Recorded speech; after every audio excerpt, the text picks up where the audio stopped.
for almost I want y'all to count, 5 centuries. That's 500 years. We have been reduced to scorn, reproach. We've been nobodies. A scorn and derision among the nations.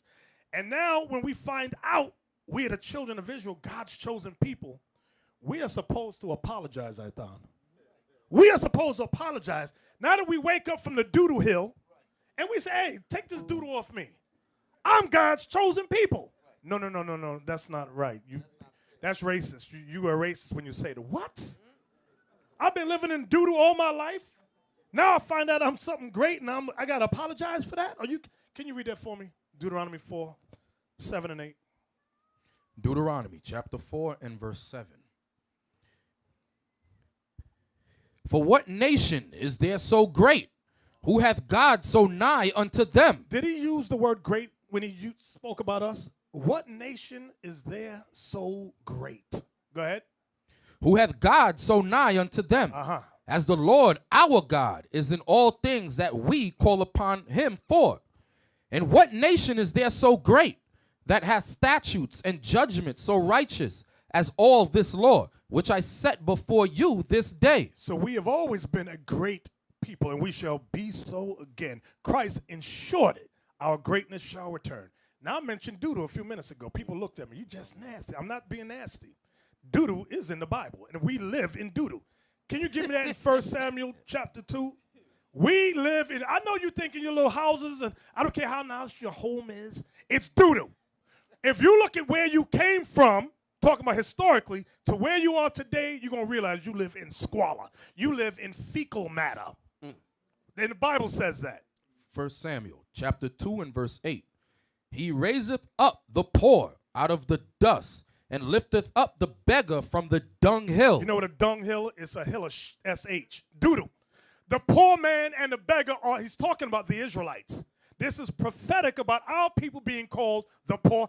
Even Donald Trump, your friend, Donald Trump, said a day ago, find that video, he said, you black people, you should vote for me. What do you have to lose? You're poor. You have bad education. I like him. What else did he say? That dude talking like that? Can you show the video? Send it, because y'all ain't going to believe me by me saying you think I'm being racist. I'm not being racist. I'm just telling you. I can't get enough of it. He is so outlandish. You either going to have to, either you're going to wake up or you're going to die. Because he says the craziest stuff. You got to wake up after some of this stuff. You just can't remain asleep after the crazy rhetoric that this man speaks. Right. But you know what? Him and Hillary's saying the same thing. Yeah, exactly. She's just more. She's just cool. Right. What is the She's word? skilled. She's skilled. She's skilled when she professional. speaks. Right. In her diction. But the outcome is the same. Absolutely. You send it to him? 2 heads of a same snake. You got to find Donald Trump's speech, his recent one. Damn, I got to see that. I didn't even see it either. Oh, it's good. I know that. I got to laugh on that thing. Man, I got to see that. And he said it in front of an all-white audience with one nigga in the back. I love that. One nigga on the back. Look how much African American communities have suffered under Democratic control. To those I say the following.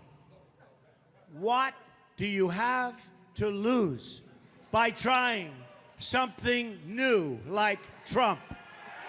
What do you have to lose?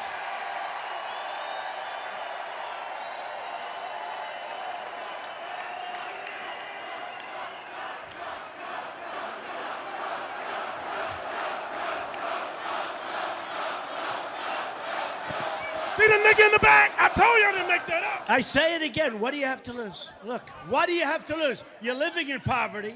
Your schools are no good. Back you have up. no jobs. Back up. We missed it. 58% of your youth is unemployed. Look how much African American communities have suffered under Democratic control. To those I say the following. What do you have to lose by trying something new like Trump? What do you have to lose?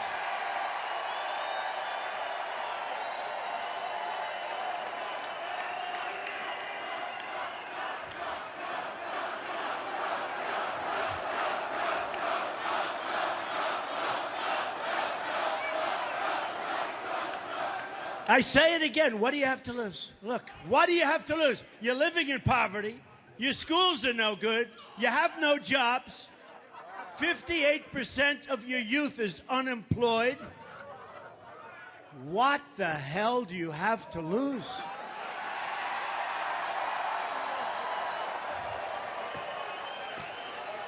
And at the end of 4 years, I guarantee you that I will get over 95% of the African American vote. I promise you.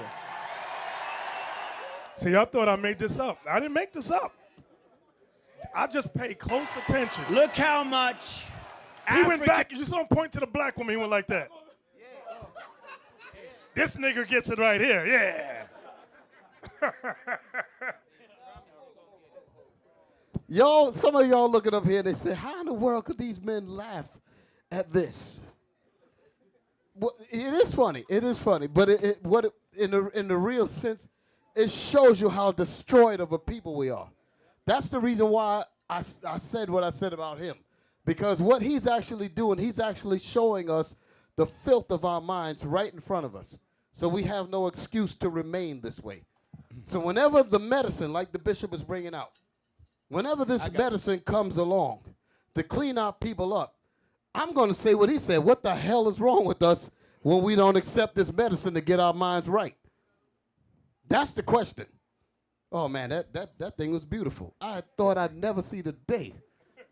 The man just come up and say these things. I can't believe listen to this, Dick and Yausa. Really, that man is speaking the thing that white America really want to say. A long time ago, they want to say it. He really speak their mind for them. Because when you see a man like that, talk like that, you see the white people, they all applaud to that. That's really what's in their heart they want to say about black people.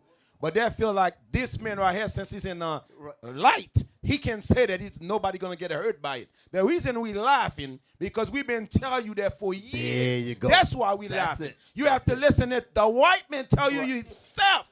You're in the lower state. Now you say, oh, I thought I had it going on. Ooh. Hey, I'll tell you something. We used to do this in camp. You remember.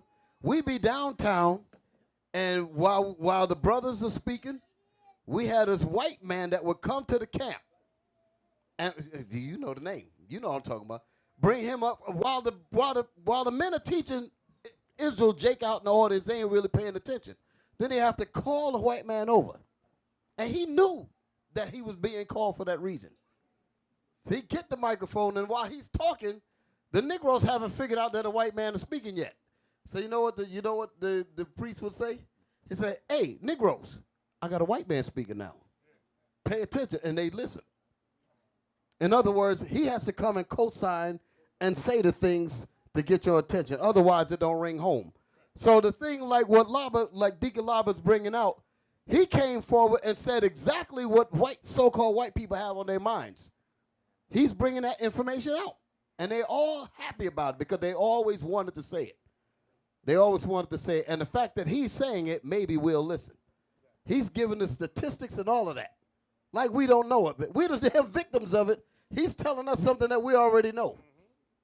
Wow, that's amazing. That goes back. Read that again. Where were you at in Samuel? 1 Samuel chapter 2.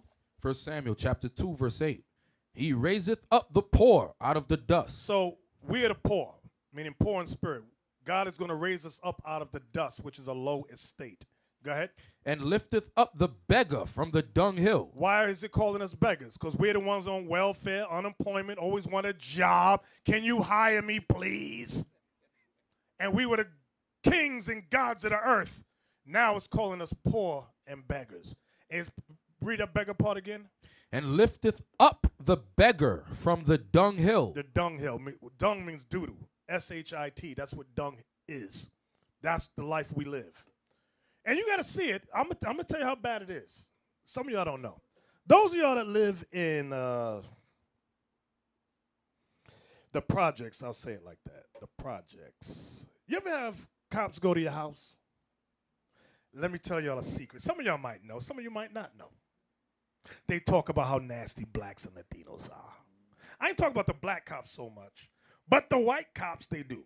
They go, you see this filth? Oh, that's disgusting. Oh, God, don't sit down. There's a roach will fall right on you. Now, I'm not saying that these are things that's common conversation. Common. But which goes back to the scripture that says he raises up the beggar from the dunghill.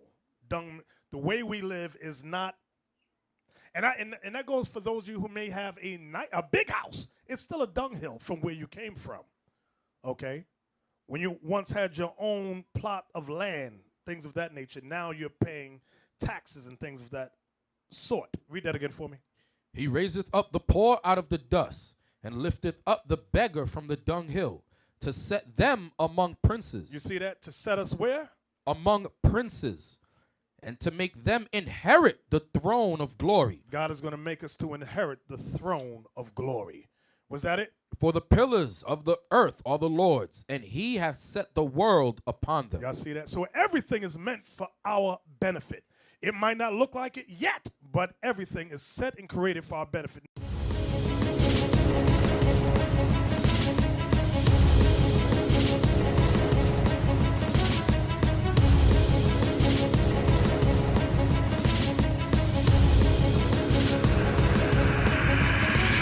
Shalom, Israel. I'm Elder Nathaniel, Israel United in Christ.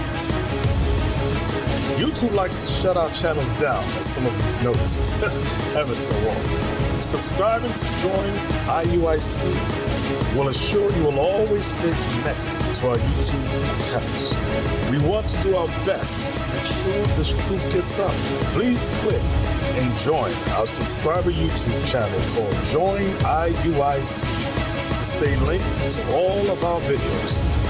So again, please make sure you subscribe to this Join IUIC channel to get your latest updates from all our YouTube channels. Shalom.